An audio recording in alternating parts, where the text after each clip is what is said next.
all the way down from Toronto to perform for a few minutes, just for you guys. He performs all over the place, all over everywhere. We're lucky to have him here tonight. Please welcome back to the House of Comedy stage, Mr. Danny Friedman. Give it up for David Green, everybody. Yeah, so I drove out here from Toronto tonight, and as you guys know, it's not a bad drive from Toronto, but what really bothers me are all the signs that tell me what to do. Don't drink and drive. Don't drive and speed. Don't drive, yes, speed does kill. Don't drive and use a handheld talking device. I'm just happy there were no signs saying don't drive while smoking dope. Yeah!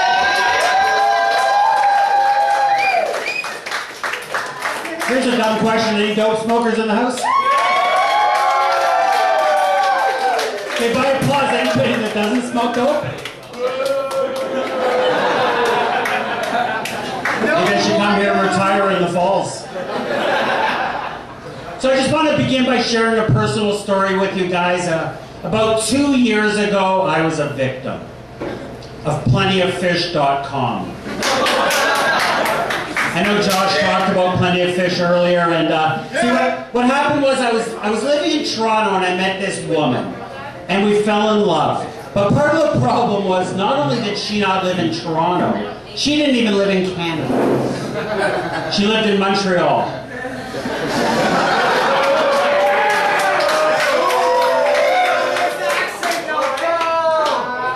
But we fell in love, and we had a long-distance relationship for about 6 months. And I actually ended up moving to Montreal to live with her. This was about a year and a half. And I wish I knew how to say the word nightmare in French.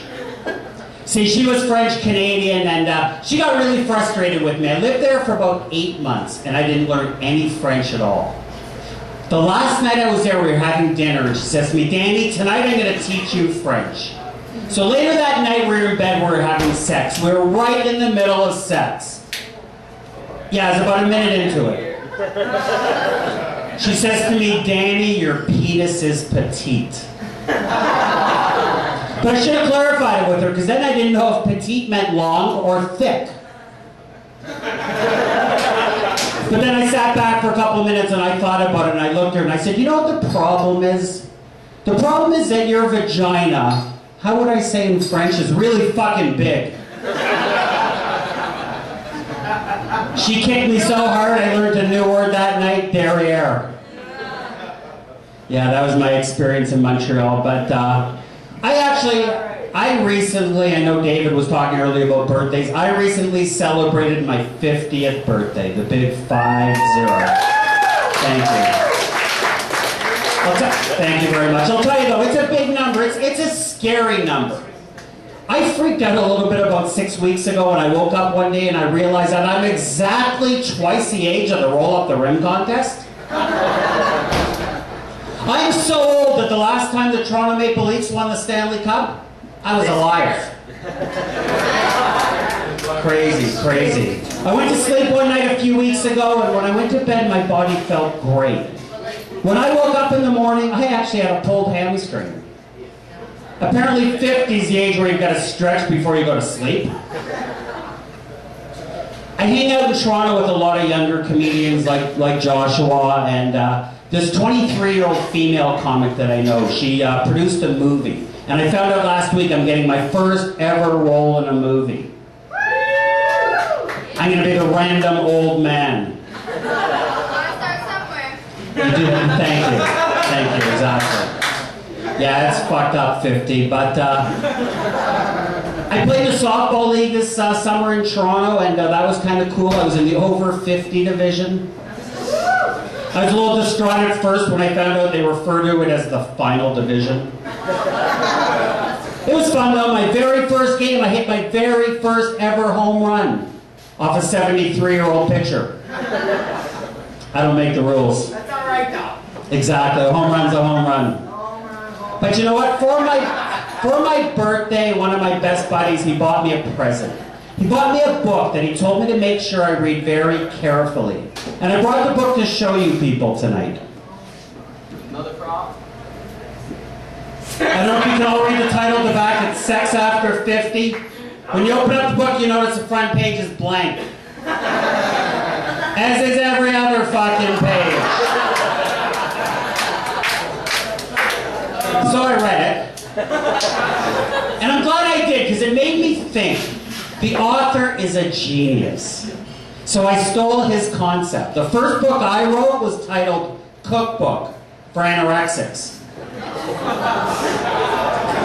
The second one, Difficult Jigsaw Puzzles for Schizophrenics.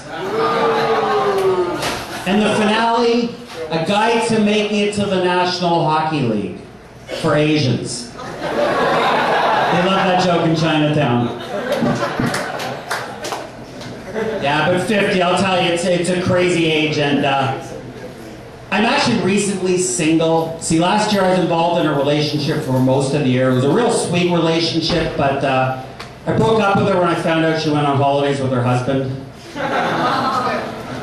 Yeah, I told a buddy of mine that joke. I confided him actually the whole true story, and he looks at me and says, "Really, Danny, a married woman?" He says, "Did you learn anything from the experience?" I said, "I did." He said, "Good." I said, "I learned that even though I'm 50, I can still get an erection." It's all good.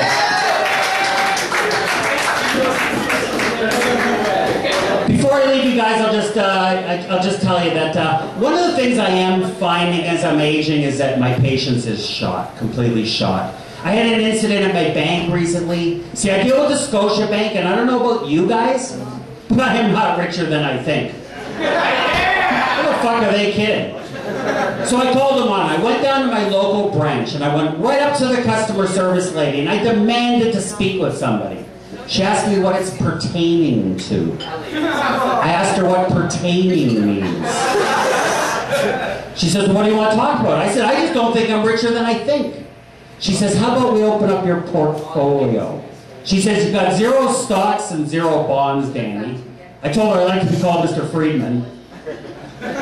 She says, "You have $812 in your checkings account, $475 in your savings account, and you owe Visa $290. I looked at her and I said, "I thought I owed Visa $500. I am richer than I think." Yeah, patience. Last week, I live right in central Toronto, and there's this woman who stands in front of my apartment. She's one of these street beggars, and she holds a baseball cap. And all day you hear her saying, "Feed my cap." That cap is sad all day. That's her way of collecting change. So I walked her a couple weeks ago, and I said, "Maybe your hat should get a damn job." And then I fucked her. Winning!